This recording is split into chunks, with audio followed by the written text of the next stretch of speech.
Hey, everybody, welcome back to the channel that takes you deep inside the San Francisco 49ers.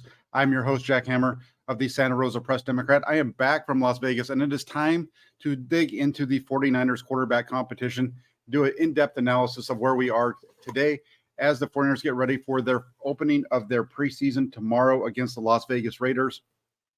If you already haven't heard, the news came out late yesterday that Trey Lance will start for the 49ers against the Raiders out in Vegas tomorrow afternoon at 1 o'clock. So 24 hours from now, the 49ers will be kicking off their preseason. And when their offense takes the field for the first time, it will be Trey Lance at quarterback for the 49ers. And based off of everything that we've seen up to this point during training camp, that makes a ton of sense. You look at it, and first off, I think we need to start with Brock Purdy. We'll get into Lance, and then we'll get into Sam Darnold as well. But remember, the reason that Brock Purdy isn't playing tomorrow is simple. It has nothing to do with the arm. It has nothing to do with building back up strength. It has nothing to do with any of those things. The reason that Brock Purdy isn't playing tomorrow for the 49ers against the Raiders is they just came off of 2 joint practices out in Vegas and Henderson at the Raiders facility. In yesterday's practice, Brock Purdy had 28 attempts. Basically, the 49ers starters got about 40 snaps, a little bit more than that. So in reality, the 49ers starters got a lot more work yesterday than any of the players are going to get tomorrow in terms of Trey Lance or Sam Darnold. I find it very hard to believe that Lance and Darnold are going to combine for 28 attempts tomorrow. So in that aspect, the 49ers starters got better and a lot more work against the Raiders during that camp practice yesterday, that joint practice out in Henderson. And it was an interesting day. It was not a smooth day at all for Brock Purdy.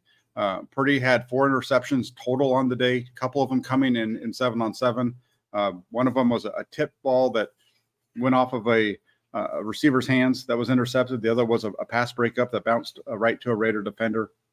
And then you get into the team portion, and the first of the interceptions was just a bad throw to Christian McCaffrey off the mark that was picked off by Marcus Peters. The second one was I guess you could call it a Jimmy Garoppolo special, right?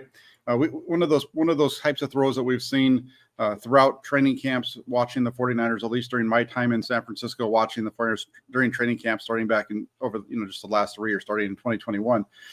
The number of times that 49ers quarterbacks throw picks over the middle of linebackers, it's not shocking when you consider how many in-breaking routes that they run. But the second interception thrown by Purdy yesterday during team was the worst of the day. He just threw it right into the linebacker's chest. It was just an easy interception for that Raiders linebacker, Spillane. And, you can't have that kind of stuff happen. It's one of the things that Purdy needs to improve on as we go through. And there's been a lot of talk on Brock Purdy, a lot of talk about his, quote, struggles during training camp. I guess there's definitely been, the turnovers are an issue, especially I think part of it when you're looking at the turnovers with Brock Purdy, I think part of the reason why there's so much focus there is the regularity with which it happened. And also the fact that Purdy just didn't throw very many interceptions last season during his 8 starts. So that didn't happen very often. We're seeing a little bit more here in training camp, so it's got to improve. If this carries over into the regular season, then that's where you have to start being more concerned. Trent Williams was asked after practice about his concern with the 49ers offense, the turnovers that they're having. And Trent Williams basically said, no, he has no concern with it, not worried about it at all. It's training camp, so on and so forth. And in reality, I agree with him. This is the time to make these mistakes, and not that you want to see them, but it's a bad deal. There is the old saying that you practice how you play, and that's true to an extent as well. We'll see how this progresses forward. The one positive for the 49ers offense when it comes to the play of Brock Purdy during this training camp is, despite the mistakes when it comes to interceptions, 7 interceptions so far this season, that's been balanced out by 11 touchdowns, 9 throws, 2 touchdown runs. So that's a positive. Right now, they're ahead of the game from where they were last season at this point when it comes to the quarterback position, when it comes to the turnovers versus touchdown margin at that position. So overall, I think right now, if you look at it, 16 to 28 yesterday for Purdy, 10 of 17 the day before. You look at Brock Purdy's numbers overall, 89 of 154, and that's a little bit. I'm more concerned with the lack of completions, the low completion percentage, being only at 58% right now. I'm actually more concerned with that than I am with the turnover piece. You look at him and you say, okay, well, he's coming back from injury. Well, even if you take his first day off, his first day and the second day, which was day 2 and 3 of practice performance, even if you take those 2 days out of the equation and just kind of say, okay, those first couple of days were, quote, knocking off the rest or whatever, even though I don't really subscribe to that totally. But if you take those first couple of days back, which were his first 2 practices of the offseason, he's still only around 61%. So still struggling there a little bit on that side. And that needs to come up. We need to see that improve. So if there was anywhere when it comes to Brock Purdy that I would be concerned with, I think it's more towards the lack of consistency on the completion percentage side. At the same time, one of the things that keeps coming up is the arm strength and the arm, and where is he with the arm. And from what I've been able to see so far in all the practices, Brock Purdy's arm is fine. The strength of his arm, the velocity of the throws, he's making all of the throws that you look for him to make. 15-yard outs. Yesterday was a deep corner route to Brandon Ayuk for about 30 yards down the left sideline. He's shown the ability to, he's shown the ability to overthrow receivers on deep balls a couple of times. He's also shown more of a propensity to underthrow them. And I think the underthrow on some of that stuff is on those down the field routes where they're running vertically. He needs to get the ball up in the air more. But that's the Purdy stuff there. So he's going to be quarterback 1 for the 49ers. There's no doubt about it. Brock Purdy will start for the 49ers week 1 out in Pittsburgh unless something happens health-wise. Performance-wise, there hasn't been much of a change there. So Brock Purdy's quarterback 1 for the 49ers. That we know. Like I said, he's not going to be playing against the Raiders tomorrow. The whole reason for that, simple, like I mentioned at the beginning, they just had the joint practices. This is what the 49ers do. The one time that they didn't do this in recent years was actually 2021. And I think that should be looked at as the fact that Jimmy Garoppolo and Trey Lance were in a quarterback competition, because not only did both Garoppolo and Lance play in that game against the Chargers after having joint practices against the Chargers, they split series. Garoppolo went the first series, Lance with the second series. So, when you look at it, that was a competition in 21. There's no competition last year. It was Trey Lance's job. There's no competition this year. It is Brock Purdy's job. Now he needs to get himself fully back. This offense needs to move a little bit better. But at this point, it's really nothing to get overly concerned about. I think it's been a pretty good camp for the starting offense. They've found some success. Especially when they're in those move the ball periods and those types of things. So I think they're in a good spot there. Let's go over to Trey Lance right now. But before I do, just got to shout out my guy, Lucas Pesci, over in the toolbox. He's a member there. That's why he has a $sign next to him. It says, "Hi, Jack. Hey, Lucas, good to have you on board." So with this show, we're going to do the quarterbacks, and we're also going to talk about what to look for in the game. So let's get into this a little bit with Trey Lance. Like I said at the beginning and said in the opening, Trey Lance, the starting quarterback for the 49ers in week 1 of the preseason against the Las Vegas Raiders, doesn't come as a surprise to me. If you followed the channel, if you followed my breakdown so far of the 49ers quarterback competition for the backup spot between Lance and Darnold, I don't think you would see that as a surprise either, because one of the things that I've looked at is I felt like Sam Darnold after the first 3 days of practice was ahead at that point. But ever since then, it's been all Trey Lance. Trey Lance has stacked up day after day after day of really solid practices. He had one down day where he was 3 of 7, but even on the 3 of 7 day, there was a couple of drops that knocked those numbers down. I think actually it was, 3 of 7, and there were some drops that would have made it better. And then he had another day where he was 4 of 7, but on the 4 of 7 day, every ball that he threw hit receivers in the hands and should have been completion. So, you look at Trey Lance and you look at where he is right now. And the biggest thing with Trey Lance that just jumps out at you is he put in the effort, like Luke says here. Luke Walsh says, "I'll be looking to see if Trey's new compact delivery is the same under pass rush pressure." And Luke, I've been at every practice. I've seen every throw from Lance, and I will tell you this: for the most part, the answer to that is yes. And that was one of the things that I was looking for too. That was something that I talked about prior to training camp this year. Was, there was a comment from his head coach Kyle Shanahan. This was back before they even had Trey Lance here as a member of the team, in which he was saying, it's one thing for quarterbacks to work on their mechanics, to work on their delivery, and all those types of things in the offseason when there's nobody around. But can they do that once you have people around them? And a lot of times that they revert back to what is most comfortable. What I can say about Trey Lance is, for the most part, he has been very good with keeping that delivery, even when he's had pressure around him, even when he had a pass rush. Every once in a while, yeah, there's going to be some bad throws. There was one a couple days ago where he had some pressure around his feet, and it was a bad throw behind the receiver. But the difference between this year and last year is that those are a lot more far and few between. He's been much more consistent with his throws. If we're gonna look at anything with Lance, it's just about getting the ball out on time. I don't think it's so much even really the delivery as it is just getting the ball out of time, seeing it open up, and he's done a really good job of that as well. On Thursday, running a 2-minute drill offense against the Raiders D. He had a couple of really nice throws in a pressure pack situation, delivering the ball on time in open windows, getting the ball out of his hand well before the receiver got there, those types of things. So, you look back and you look at Lance's performance up to this point, and I'm very positive with his performance. There's not much bad that you can take away from it. And, if his performance this year had been the performance last year in training camp, the discussion around him during camp last year would have been a lot different.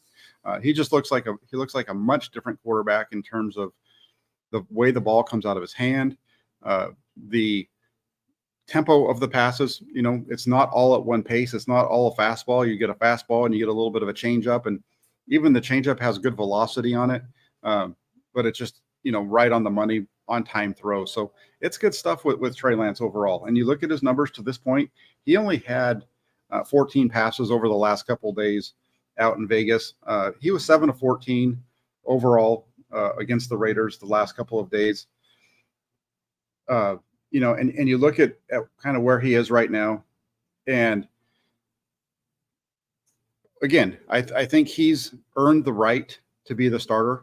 And the main thing is, I'm not even worried about the numbers when it comes to Lance.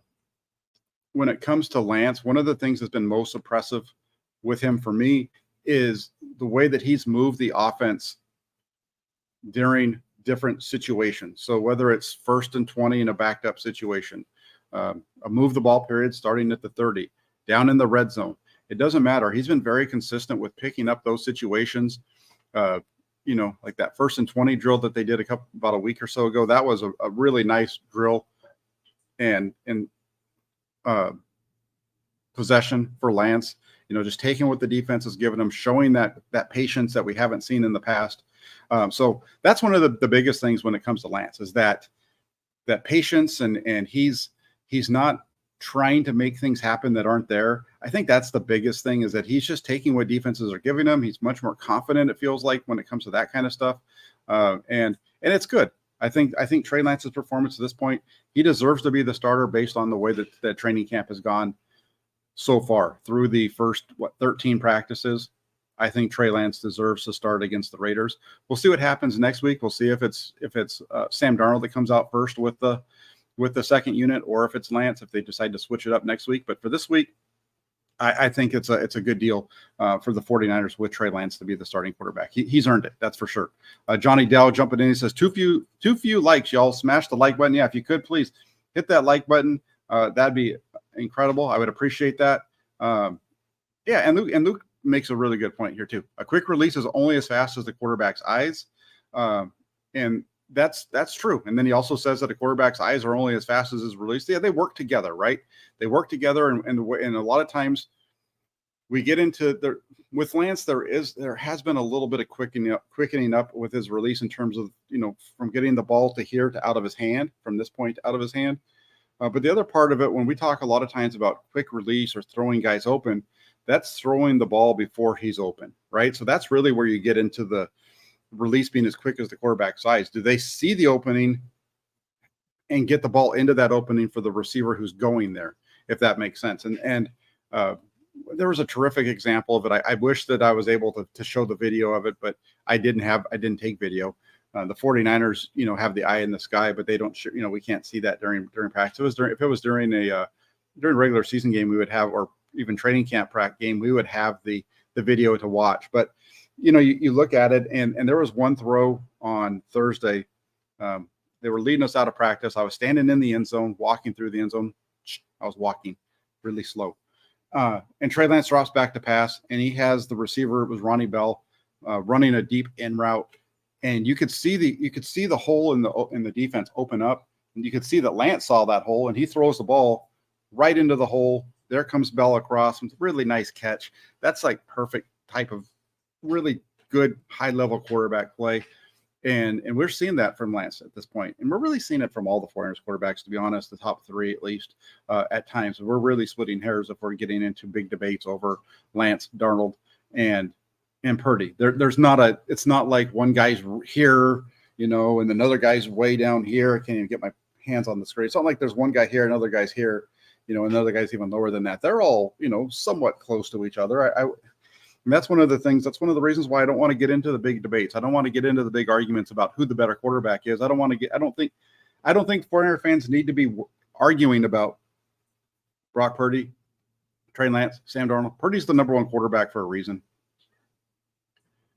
Lance is the number two quarterback right now for a reason, and Darnold is where he is, and he's coming along and making some nice plays too. And the Sentinel, I see your question about the wide receivers. We're going to get to that in just a moment. Also, real quick, since we're here, let's jump into Sam Darnold. Let's go talk a little bit about Sam Darnold. He's 66 of 98, 4 touchdowns. He's only thrown 1 interception so far in this camp that we know for sure. He had an interception yesterday during 7-on-7, but we're not counting 7-on-7 stats this year, so that doesn't count. But 66 and 98, the numbers are good. The one thing with Sam Darnold that's been a little bit frustrating for me is that he's not pushing the ball down the field very much, and some of that could be that he's taking, maybe the reads aren't open downfield, and he's dumping it off on because that's the best read, and we don't get to see all of it because we don't see the film, and so from where we're sitting, it's a one time, we get to see the play one time, and then we have to try to replay that in our minds over and over again to see what's going on. So, we don't know of that, but it just doesn't seem like he's pushing the ball down the field as much. Yesterday, we saw it a little bit more. He did push the ball down the field, a nice 23-yard gain down the middle on a throw. I believe it was Chris Conley that made the reception on the other end, or Willie Snead, one of those two. It was one of the veterans, I believe. So I like what I've seen out of Sam Darnold as well. The biggest thing with Darnold is that he's known as a turnover machine. That's what everybody's been talking about since the 49ers picked him up. That was one of the main reasons that everybody's talked about his lack of success in the NFL to this point, which is true. The turnovers have been an issue for him. Now, though, playing with better players, under a better system, with a better head coach, not having to make plays on his own, but instead play within the system. We're seeing that from Darnold. He's definitely playing within the system. Can he move the offense down the field? He's done that well at times. He hasn't been as consistent on that as Trey Lance. And so that's why I give that nod to Lance, because Lance has been much more consistent with moving the offense. Darnold's done it at times too, but it doesn't seem like it's been as often. And so that's why the nod from me right now goes to Lance. That's one of the biggest reasons. So, we'll see how this all plays out. The cool part, like I said, Brock Purdy showing the ability to make all the throws. Trey Lance showing a great deal of improvement. And the reason I said that about Purdy to start with really quick is the ability to make all the throws is just because of the coming back from the injury. So he's showing that from the injury, I think he's healthy. And Lance showing improvement, really good work that he put in with Jeff Christensen. Sam Darnold looking like the guy that I thought he was going to look when he came here, because he's playing with better guys and he has a better coaching staff around him, and it's just a better situation all around. Kyle Shanahan gets a lot of negativity between him and Brian Greasy and that entire coaching staff that works with the quarterbacks. They're doing a really good job in that group. And Johnny Dell says, sounds like his anticipation is much better this year, or is better this year, which helps speed the whole process through the eye manipulation of the defenders. And that's going back to Trey Lance. And I would agree with Johnny on this one. I think that's a lot of what's happening with Trey Lance and what has helped him to improve this year. So that's a big piece of it. Tom Carl says, Purdy did mention a few days ago that he's still working on getting his arm strength back. He might be compensating with his body. Yeah, and Tom, I heard those comments, and for me, I've listened to Brock Purdy talk a lot, and Brock Purdy is not a boastful person. He believes in himself. He has tremendous confidence in his abilities. That's not a question. You got to remember, Brock Purdy is the same guy who told somebody in an interview right after his surgery that he might not even be able to play this year. So when you hear Brock Purdy talk about this, he's playing it right down the middle. There's no reason for him to come out and say, "Yeah, I'm ready to go. Let's go." Boom. I tell you what, right now, if there was a game tomorrow, if the 49ers were playing week 1 tomorrow against the Pittsburgh Steelers, Brock Purdy would be the starting quarterback. He'd go out there and he'd throw the ball 30 times if it has to, and all those types of things. So I think that's the biggest thing. I just like again, I've seen some of these comments. He put it out there and the people that you would expect to bring it up as a negative, as like, see, Purdy's not ready to go. Those people did what I expected and put that out there. But the people that are really paying attention to this situation, and the people who have been pretty much on the money with the way that this has gone throughout this offseason, I think see the reality of it. So that's the quarterback stuff. Brock Purdy doing well, Trey Lance, much improvement, and Sam Darnold right there. And then we have Brandon Allen. I don't expect to see Brandon Allen tomorrow, maybe other than a little bit of mop-up duty. But we'll see how this all plays out. It's going to be a lot of fun to watch this quarterback situation unfold. The competition, though, really there for the number 2 spot. And that's where we are. Now, let's roll into the rest of it, because there was a couple of questions as far as, here's the one from the Sentinel. He says, who are going to be the wide receivers he's throwing to tomorrow? He's asking this about Trey Lance. And so if you look at it, I think it's pretty safe to assume, you look at the 49ers wide receiver room, and this is where I'm going to get into all of the things to look for. I opened up with the 49ers quarterbacks, but I also wanted to get into things to look for this game tomorrow against the Raiders. So, you look at it, Deebo Samuel, Brandon Ayuk, Juwan Jennings, Danny Gray. I think they're all virtual locks to make the 49ers roster. I would have put Ray McLeod on that list as well, but then he fractured his wrist on Tuesday in practice in Santa Clara. He's out for an extended period of time, not going to be with the team at least probably through the first 4 weeks of the season. They're saying it's an 8-week injury that takes you all the way to week number 4. So you're looking at probably week 5, 6, 7, somewhere around there before Ray McLeod's going to be ready to go again. And so that's going to open up a spot for Ronnie Bell, Willie Snead, Tay Martin, Chris Conley. Those are your veteran guys. Bell is a rookie. Tay Martin, a second-year undrafted free agent. And then you have the veterans of Willie Snead and Chris Conley. Bell has really been coming on recently. He had a quiet start to training camp, but he started to show up more. Willie Snead's had some big catches over the recent days. And then you have Martin and Conley have been somewhat steady throughout. So I would expect tomorrow, and then like Juwan Jennings and Danny Gray. So of those two, I would say Gray, if he can go tomorrow. He hasn't been going, so I don't think he's going to play tomorrow. Juwan Jennings, he got a lot of reps yesterday. I think he had 8 targets overall. That was 2 days ago. But he had there were still a lot of plays yesterday. So you might see a little bit of Juwan Jennings for just a little bit. I think that might be a little bit of a stretch. So probably looking at, Ronnie Bell, Willie Snead, Tay Martin, and Chris Conley as your top 4 receivers for tomorrow, which is okay because that's about that group that would work with the 2s, primarily 2s and 3s anyway. So I think you're going to see a lot of those 4. And that's a good group. Ronnie Bell has really been coming on, like I said, and then Snead and Martin Conley. That's 2 veterans, 2 young guys. That's a good group to work with Lance and Sam Darnold. I think that's a good look there. Beyond that, you start to look at it, and even at the tight end spot, right? So we know George Kittle's not going to play tomorrow. So the other thing to watch for tomorrow is the rookie tight ends in particular. You're going to see Cameron Latu. You're going to get your first look at Braden Willis if you haven't been to training camp. This is going to be your first time that you saw the 2 49ers rookies. You're also should see Charlie Warner and Ross Dwelly as well. But I think if you look at this one, if Cameron Latu and Braden Willis can step this thing up, they are guys that could possibly make the roster over those two veterans. Especially if the Farmers only keep three. If they just keep three, I think it's very possible that you get a tight end room of George Kittle, Cameron Latu, and Braden Willis. And I know there's been a lot of talk about Cameron Latu, especially over the last couple of days, and got to be honest, it isn't without merit. Latu has looked very solid as a blocker in the run game, as well as again, in the pass protection when he's had to do that. And he's looked really good running routes. He shows fluidity. He gets open. The problem, though, is that he just can't catch the ball. He's struggled with drops throughout practice, and I think that's the biggest issue that I've seen so far for Latu.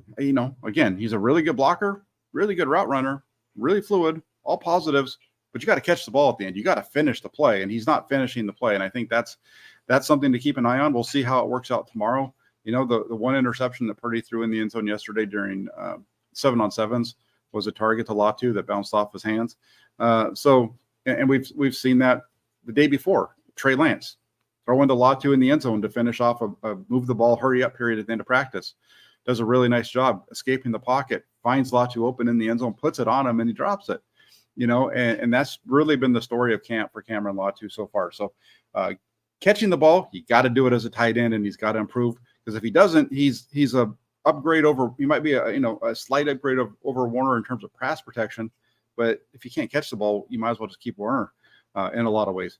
And then on the other side, you have Willis, and he's the opposite. Willis is a guy who's done a really good job of holding the ball. He's shown that his value as a pass catcher, but he needs to work on his blocking. He's a much better route runner and catcher of the ball than Latu. But when it comes to blocking, which is a big part of playing tight end, he's not as good in that area.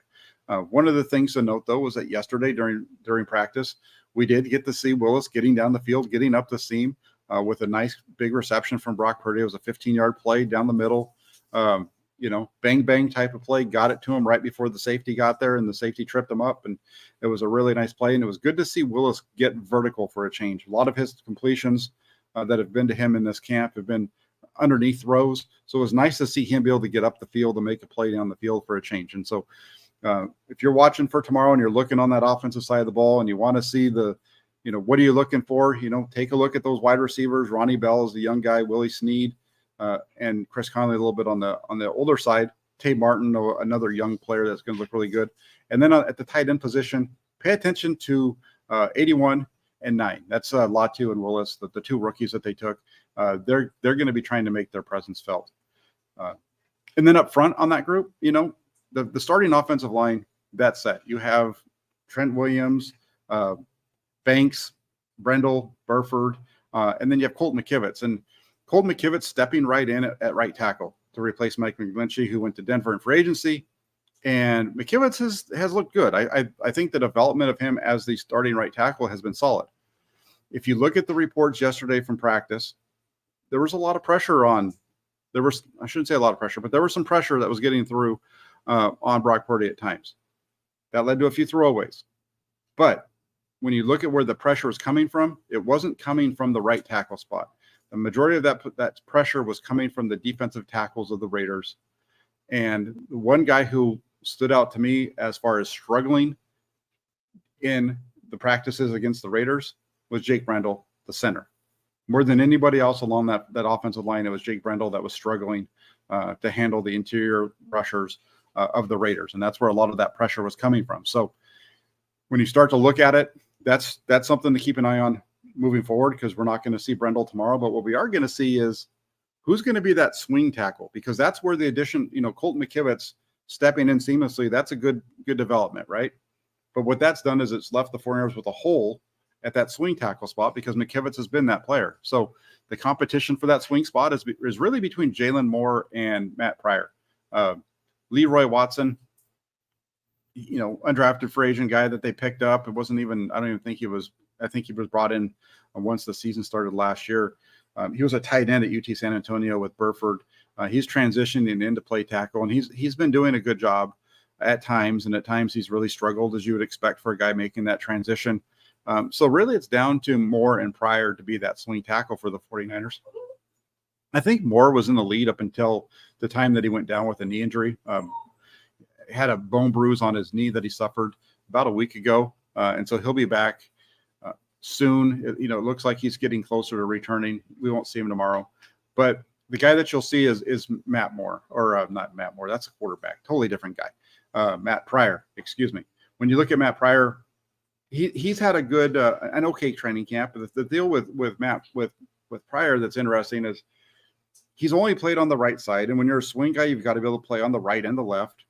And, even offensive line coach Chris Furster has talked about this when it comes to this offensive line, and that with Matt Pryor, his best spot is right tackle.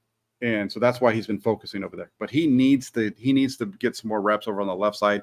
If we see him tomorrow, we're only going to see him at right tackle. But keep an eye on number 75. That's a big one to keep an eye on, just because, again, that swing tackle position that I feel really good about the Flyers starting offensive line. It's the depth beyond that starting offensive line that scares me a little bit. I feel really good about John Feliciano, the free agent acquisition. He looks really good, whether it's center or guard, with that backup group. So it'll be interesting to see who plays center tomorrow. In some ways, I would expect it not to be Feliciano, because it seems like the 49ers know how good he is there, so they're trying to get him extra work at the guard positions. So keep an eye on that. Keep an eye on number 75, though. Like I said, Matt Pryor. I answered the question here, Luke. I think you might have answered. I know this came up a bit ago, but Cameron Latu, again, just to hit on him really quick. This is a guy taken, third over, in the third round of the draft, at the end of the third round. He's looked really good as far as blocking, struggle and route running, but just, he's, like you said, clinker drops. Absolutely. That is the perfect definition of what we've seen out of him so far. So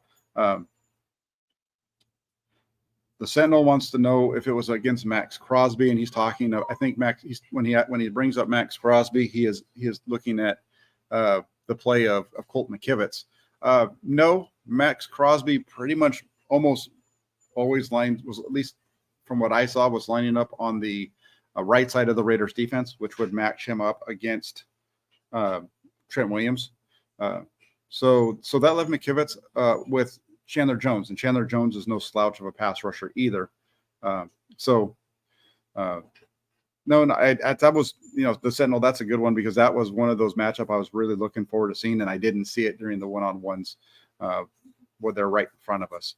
So real quick, got to get to this one. Robbie wants to know how the food was in Vegas, and I got to say the food in Vegas is fantastic. You can find whatever you want in Vegas. The first day I found a burger place that had been recommended to me, and that was really good. I got that. That was the first thing I got to eat when I got to Vegas, because we didn't have any food at the Raiders facility. Then for dinner, I took a trip around the world. I went to a buffet that had been, another recommendation was to try the buffet in the restaurant that I was at, and that was awesome. I got to go eat a little bit of everything. I had some Chinese food, I had some Mexican food, I had some Italian food, and then I got my barbecue at the end of it. So I got to hit a little bit of everything. And if you're a foodie and you want to eat good food, Vegas is a great place, because they have all the top chefs have a restaurant in Vegas. I wasn't on the Strip. I didn't want to go down to the Strip because they have the Formula One race coming to Vegas in November. And as a result, they're doing all kinds of construction and road work down there. And it's just from everything I've gathered, it's just been a mess to try to get around down on the Strip itself. So I didn't get down there. I stayed out off the Strip just a little bit on the south end of the Strip, the very, very, very south end of it. I could see the Strip in the distance. It was funny, because from if I stood in the parking lot of the hotel where I stayed, if I looked to my right, I could see the Raiders facility in the distance. If I looked to my left, I could see the Strip. It was, right in the middle of a couple of really fun things, football go spend some money in the bright lights of Las Vegas. So I stayed right in the middle, didn't get down to the Strip. And the one other cool thing other than that was getting to see the Sphere. You've seen, if you're on social media, you've probably seen the Sphere, one of the new things that they've built in Vegas that has all kinds of different videos and things like that, or whatever stuff. They can make it look like all kinds of different things. That was really cool to actually see that, because I've seen it on social media so much. Jedi wants to know Poe at center. They have been working him at center. I don't know if we'll see him in the game tomorrow. I think most of his work during team action hasn't come at center. I think most of the time when it comes to Poe at center, it's been during like the individual portions of practice. So I would not expect to see Jason Poe line up at center tomorrow, but that's a really good question, because that is a spot that Chris Verser has talked about for Jason Poe in the recent week. So, that's a look. I think when you look at the 49ers offense for tomorrow, what to expect. Again, the quarterback situation, we know what's going on there. I didn't get to the running backs. I need to get there too. Jordan Mason and Ty Davis Price. I think that's going to be a fun one to watch tomorrow against the Raiders. Christian McCaffrey, he's the starter. That's not a doubt. But then you have Elijah Mitchell, who just can't seem to stay healthy.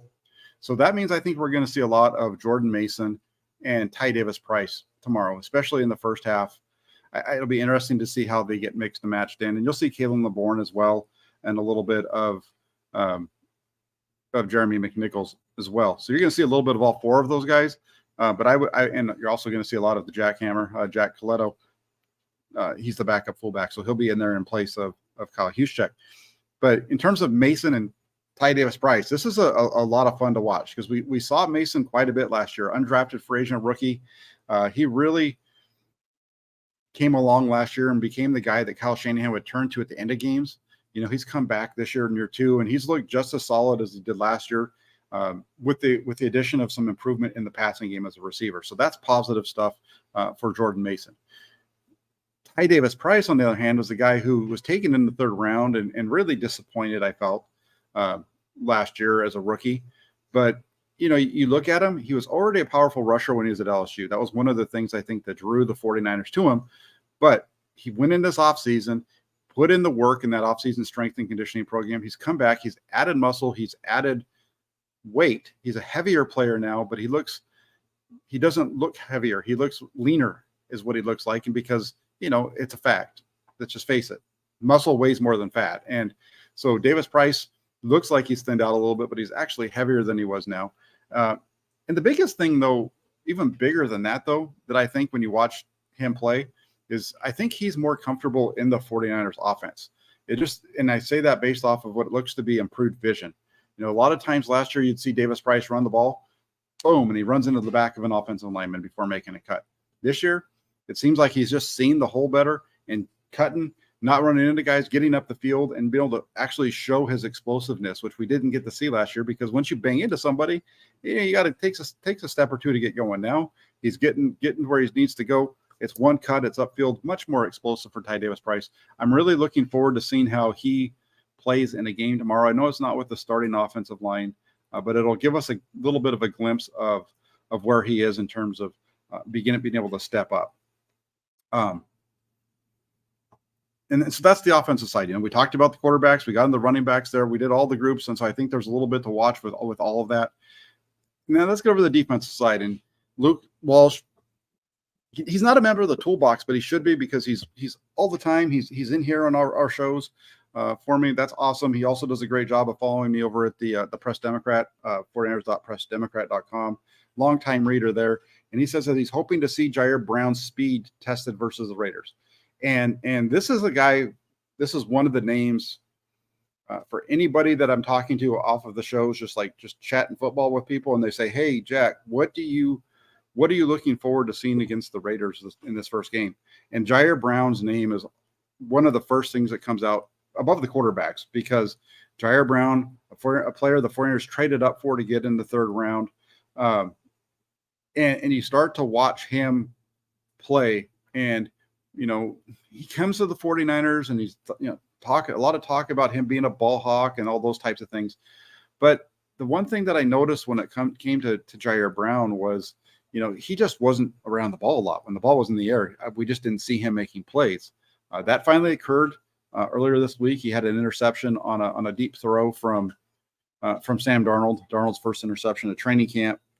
And the other thing, though, that I noticed is in watching the play along the line of scrimmage, that's one of the benefits of being in Santa Clara and be able to stand on the sidelines is being able to watch what's happening along the line of scrimmage. It's much easier to see the trenches when you're up close like that than when you're a field away in the stands like we were the last couple of days. It was very hard to really get a really good idea of where guys were and that type of thing.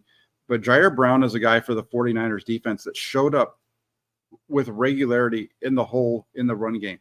And when you ask the 49ers players about Jair Brown, one of the things that they talk about is his physicality. They really like how physical he is. They think he's going to be able to be very physical in the run game, a player that's going to kind of dominate in that way. So I'm looking forward to seeing how Jair Brown plays tomorrow, whether it's making a play in the secondary against the pass or, blowing guys up along the line of scrimmage. I'm really looking forward to seeing how he participates. I think that's one of the big stories of this game. One of the things everybody should be paying attention to because, Brown, like I said, taken 87th overall, the Flyers traded up to get him. And he was a ball hawk in college. And beyond that, just a really good tackler, very physical. And I think we're going to get to see that on full display tomorrow. Hopefully we're able to see him make some big plays. Another one, and I'm going to just go ahead and get it to because this is a really good question, and it's from Tom Carl. He says, curious about the defensive tackles. Did you hear any noise about Hargrave or Armstead on day 2? Were they sitting out? He says he didn't hear any noise about Hargrave or Armstead on day 2. That's some of that's my fault because I didn't mention it, but I spent the first day watching the offensive line during the one-on-ones, and then yesterday I went and focused on the defensive line during the one-on-ones. And what I can say about that was Javon Hargrave looked good. Javon Hargrave did a number on the Raiders guards a couple of different times in those pass rushing drills. And he's shown up a number of times this offseason, making plays along the line of scrimmage, clogging things up. He's just a big man who's very quick. And with the 49ers position, the way they line up along that defensive front, you're not two gapping. You've got a gap. You're getting up the field, get to the heels of the offensive line, find the ball, make the tackle kind of thing. And I felt like Hargrave and Armstead both have done a very good job of that throughout camp. There was a little bit of a breakdown yesterday on a long run from the Raiders for a touchdown. I'm not sure if Hargrave and Armstead were on the field or not for that. But, you look at it, and I do think that they weren't sitting out. They were on the field at times. But, there's a rotation that goes on. They were, especially on the defensive side of the ball, a little bit more than the offensive side. Sometimes you don't have all of the linebackers and stuff, as far as the starters working with you. So I think Hargrave and Armstead are going to be just fine. They're not going to play tomorrow. I don't expect to see them on the field tomorrow at all. Instead, you'll get, I think you'll see a good dose of Javon Kinlaw and Kevin Givens early on. That's going to be a lot of fun. And if I was going to point out one guy along the defensive line outside of the defensive ends to keep an eye on, it would be Javon Kinlaw. Kinlaw got matched up with Dylan Parham, who was a starting offensive lineman for the Raiders, and he absolutely destroyed him yesterday in one-on-ones. It wasn't close. It was like, it was ball snap, got his hands on him, got him out of the way, and he was in the backfield like extremely quick. So, you look at Javon Kinlaw, and this is a guy who he's playing for his career right now. And he talked to us yesterday after practice, and one of the biggest takeaway for me from Javon Kinlaw's talk was that he's healthy. Right now he's healthy, and his body feels the best that it's felt. And so that's the thing to get when it comes to Javon Kinlaw is he's healthy for the first time that he's been here, or at least feeling as good as he's felt as a member of the 49ers. So now, can he go out and translate that into games? That's where tomorrow comes out. I think, last year, if you go back to last year early in the season, you go back to like the Minnesota preseason game. He was all over the backfield against Minnesota. I would expect to see him in the backfield quite a bit tomorrow against the Raiders' backup offensive lineman as well, if it is their backup offensive lineman that they go with, because the Raiders kind of went a little bit different direction offensively over these last couple of days. Garoppolo on practice on Friday yesterday, when the 49ers were going heavy with their starters, they only had Garoppolo go for 3 series, and then they went with their backups and third stringers the rest of the way. So it was a little bit different for the 49ers in the way that they handled it. But I would expect to see Kinlaw most likely going up against most of the backups for the Raiders tomorrow. And I think that he and Kevin Givens, that's one of the things with the 49ers. They have so much depth that if that along that middle of the defensive tackle, linebacker level, I think they're going to be really good. The question for the 49ers defense, depth-wise, and thing to watch for tomorrow is the defensive end play. Nick Bosa, not signed. They're still figuring out his contract, even though about how much money he should be making. So we're not sure about when he's going to be in. Drake Jackson is the guy that's supposed to be replacing Samson Ebukam as the defensive end opposite of Nick Bosa. He's out right now with a hamstring injury. He's not going to be playing tomorrow. And so that leaves you with Clelin Ferrell and Austin Bryant at the defensive end position. Ferrell, a former first-round pick of the Raiders, disappointment in Vegas, and I think a lot of the reason he was a disappointment was because of where he was taken, and the play, the level of play wasn't that of a guy that was taken. It wasn't even close to that of a guy taken in the first round. Think of a guy, it's similar to the first pick of the 49ers back in 2017, Solomon Thomas, right, where it just didn't work out, and that's kind of what's happened with Ferrell so far. One of the things that I like about Clelin Ferrell is I'm not sure, I started saying what I liked about him, and then I started going what I don't like, what I'm not sure about. But what I like about Clelin Ferrell is that he has shown already the ability to set the edge in the run. That's a big piece of the 49ers defense. For those defensive ends to set the edge, that forces everything back inside to the defensive tackles and those really good linebackers. Those, whether it's Nick Bosa or Drake Jackson as the starters, or Clelin Ferrell and Austin Bryant as the backups, one of their big pieces is that they need to funnel everything inside to the rest of the defense for tackles. Clelin Ferrell's done a very good job in training camp of setting the edge. Now we need to see what he can do in terms of rushing the passer. We know that he can set the edge in the run game. Now we got to see what he can do as far as rushing the passer. We'll get a good glimpse of that, I think, tomorrow. And then, Austin Bryant is an interesting case in that he's extremely quick. He's explosive off the line.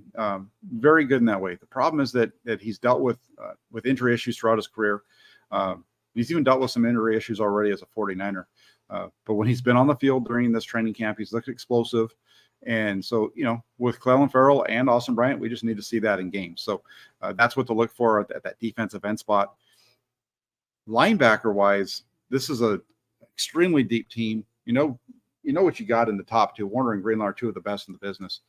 But beyond that, you have Oren Burks, Demetrius Flanagan-Fowles, Curtis Robinson, 3 veterans. And then behind those 3 veterans, you have 3 young guys that are ready to take their spot. Marceline McCurry-Ball, D. Winters, who was a draft pick, and Jalen Graham, who another draft pick. And, you start to look at that group, and it's like, who's going to stick with the 49ers from that linebacker room? And you look at this game coming up tomorrow, and those are the 6 to watch for. We might not see Oren Burks because it seems like Burks and Flanagan-Fowles, we might or might not see one of those 2 tomorrow. Burks has been doing a lot of work as the third linebacker. So we'll see how it all shakes out. But, with the 49ers likely to carry just 5 or 6, there's going to be some surprise cuts that are going to be in there. And I think there might even be a trade or 2 for these veterans. I wouldn't be surprised if Demetrius Flanagan-Fowles or Curtis Robinson end up getting traded by the 49ers before week 1 at that late in it before that cut down. By a team that wants to make sure they're able to pick up the linebacker there. So wouldn't be surprised there, but that's going to be a lot of fun to watch. I think the 49ers linebacking group, very solid. And so keep an eye on that. I would expect that we're going to see Flanagan-Fowles and Robinson play. We'll see how much. Marceline McCurry-Ball, D. Winters, and Jalen Graham. You're just definitely going to see a lot of them. D. Winters and Jalen Graham, the rookies, have both looked really good. Graham in particular really has started coming on over these last couple of weeks of training camp. Tom, comes in with a super chat. I appreciate that. He says, thanks for the great analysis, Jack. Absolutely. I appreciate it, Tom. That's I love football. I hope it shows with the analysis that I'm able to give. Try to just, give it to you guys straight. And I hope you enjoy it. And I appreciate the super chat very much. And thank you for that. So you start to, going back to it, that's the linebackers. I think they're good there. In the secondary, in the secondary, everyone over Jair Brown at safety. He'll probably be matched up with George Odom. I would expect. I wouldn't expect that we're going to see Talon Hufanga or Tayshaun Gibson back there tomorrow. So I think we're going to see a lot of Jair Brown and a lot of Odom. You might even see some of Taylor Hawkins. Taylor Hawkins is another name to pay attention to. He's had a really nice camp. He got burned for a touchdown. I think it was yesterday. But beyond that, he's had a very solid camp for the most part. I think one of the few times that we've seen anybody get behind him in camp. So that's a positive there. But beyond the safety spot, the names to watch for in the secondary are Ambry Thomas and Deshaun Jameson. Travaris Ward, Yamil Lenore, Samuel Womack. Those are the top three outside corners. I think you're going to see Sam Womack tomorrow as well on the field. In terms of guys who are going to make it, Ward, Lenore, Samuel Womack, I think they're locked into this roster. So that's going to leave maybe one, maybe two more cornerbacks for it. Now, if there's two, then Ambry Thomas and Deshaun Jameson both have a spot there because Darrell Luter Jr., the draft pick, hasn't been healthy yet. We haven't seen him on the field during training camp. And you look at it, you look at this situation, you look at Thomas. This is a guy who had made some plays for the 49ers. He was a nice piece of the puzzle in the backfield for them back in 2021, helping them down the stretch to get into the playoffs and played okay in those games. But he just really fell off the cliff last year. It was a really down year for him. But he's been turning around. He's been looking better. He's definitely been given a long look during camp. And what I would say about Thomas, if you were to ask me, Jack, what is up with Ambry Thomas? Do you think he's going to make the roster? I think he has a chance because he's a good cornerback, and good cornerbacks always have a spot everywhere. I'm not sure if there's anybody that's out there that if they keep bringing in veteran guys, but they're not sticking. What I would say the same thing about Ambry Thomas that I would say about Samuel Womack. And I think Womack, I have him as on the list as a guarantee just because he's only going into year 2. And what I would say about Ambry Thomas and Samuel Womack is these are two guys that are always at around the ball. They're always tight with their receivers, but the problem is that they both struggle at the catch point. They're there. They just don't finish the play. And that's a big part of the position, but they're there. They show the ability to get there. Now they need to show the ability to knock the ball away or keep the receiver, take it away themselves. Either way, they just need to be able to step up there. So that's what I'm seeing out of Thomas. And I see that a lot out of Womack too.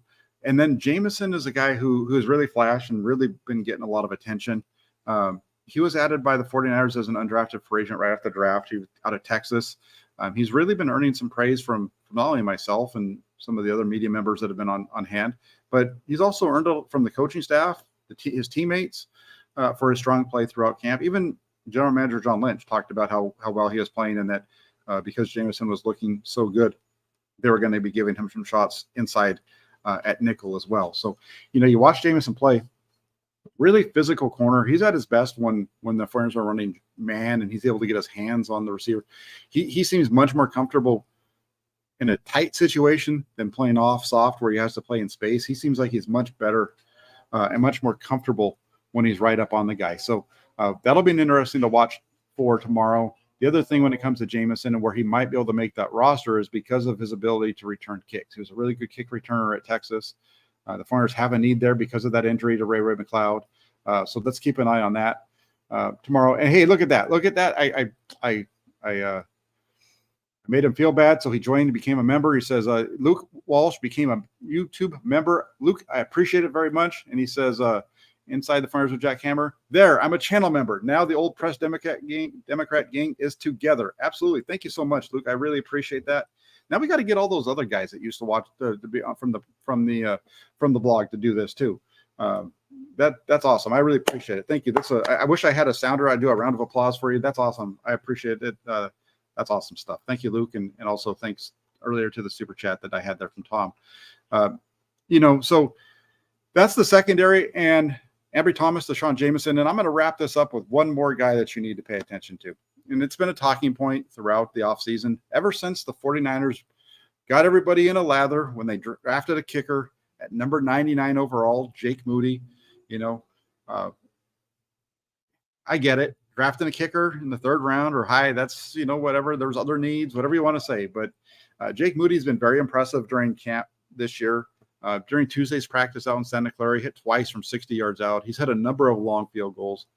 And so when you see the ability now with Moody to hit from 60, that's a big difference for the 49ers. That's a 10-yard difference. Yes. Robbie Gould was a fantastic kicker for the 49ers, but he wasn't going to hit from more than 50 yards out unless he had a really strong wind behind him. So that meant you had to get the ball down to about 35 to be in field goal range. You had to be a little bit inside that 35, about 33. If you got to the 33, that's a 50-yard field goal. 7 yards back from the line of scrimmage is a 40, and that's a 50-yard field goal. So you really had to get to about the 30, 33 or 30 in to be in field goal range last year, over the last couple of years. With Robbie Gould. Now with Jake Moody, he's been hitting from 460, 50. And so if you think about it, a 60-yard field goal, that's midfield. That means that you have the ball at the 43-yard line. That's a big difference. You're barely crossing midfield and you're able to be in position to get 3 points. That could be huge for the 49ers at the end of games. If it was a tie game, let's say like in an NFC championship game, or who knows, right? To be in that position and go for it. He hit a 60-yard. Moody's the guy who hit from, I think he hit from 58 or 60, right in that ballpark during the college football playoffs last year. So that he can do it in the games as well. So when it comes to Moody, I'm looking forward to seeing his ability to kick there. I think even more so than that, another area to watch when it comes to Moody is his ability to force touchbacks on kickoffs. There's a couple of different rules. You can kick the ball into the end zone. If the returning team doesn't return it, they get the ball in the 25, or if they can fair catch it now inside the 10 or whatever it is. If they fair catch it there, say on the 5-yard line, they still get the ball at the 25. And Moody has the kind of leg where he can kick the ball so high. If he can boom it up there high enough, you see a lot of fair catches. So that's another thing. The focus has been on the field goal side, but it's beyond that. It's the ability on the kickoffs to consistently make the opponent start at their own 25 or worse. And with the 49ers defense is, that would be a nice plus, because not only that, the defense gets better starting field position, which should allow them to get more stops. And that has a corresponding effect on the offense as well. If your defense is starting in a better position, they're getting stops. Your offense should be starting in a little bit better field position as well. So, that's an interesting piece there with Jake Moody, something to keep an eye on. And I think that right there is my what to look for. The quarterback competition, again, Trey Lance, the reason he's starting tomorrow is because he has been better than Sam Darnold, in my opinion, throughout the course of training camp. So that's a big piece of it there. Sam Darnold, I feel like he's been a good quarterback so far for the 49ers. I think he has a little bit of where he needs to go. I don't think he's fully reached where he needs to be in San Francisco yet, but you see little glimpses of it. And then as far as Brock Purdy, he's still QB1, and it's easy. The deal with Brock Purdy too. I didn't mention it at the beginning, but I'll just hit it real quick now. Not only did he have 8 starts for the 49ers, and he won 8 games in a row, because you could pretty much give him he didn't start the game against Miami, but he played almost the whole thing. But when you go out and you win playoff games on top of it, he has 3 playoff starts to his name. 2 of them didn't get to finish the game against Philly. We don't know how that would have turned out if he had stayed on the field. But he played well in the postseason, had some really good numbers in those 2 postseason games. And he played well in some big moments for the 49ers down the stretch last year, helping them get into the playoffs. So I think all of that is why you're seeing the situation the way it is, why he is quarterback one, and it's not a competition at that spot. And the other thing is he hasn't done anything in practice to say that he shouldn't be the quarterback. I know he's thrown some interceptions, but it hasn't gotten to the point yet where you would say that he's losing the job. Maybe there's been some tightening with Lance, but it's definitely not at a point or close to the point where Purdy is in possibility of losing his job. Luke Walsh says, I like Trey Lance, but I root for Purdy just as much, considering how he got the job. It's amazing. And, that's a great way to put it. I think, Trey Lance is a guy, Trey Lance as a person seems to be a really good person. Definitely somebody who is going to be putting in the work. That's not a question. He's very smart. That's been talked about a number of times. And you're starting to see him put some things together. The offseason work that he did is really helping him out. And then the Purdy deal, considering how he got the job, Purdy's entire football career beyond high school has been the same. It's been a guy who has had to fight for his spot. When he went to Iowa State, he was deep in the depth chart as a freshman. Ended up getting the starting job, never let it go, won some big games, won a lot of big games, really put Iowa State football on the map for a few years there. Comes to San Francisco, the last pick in the draft, a guy that the year before a lot of people were saying could be a first-round draft pick.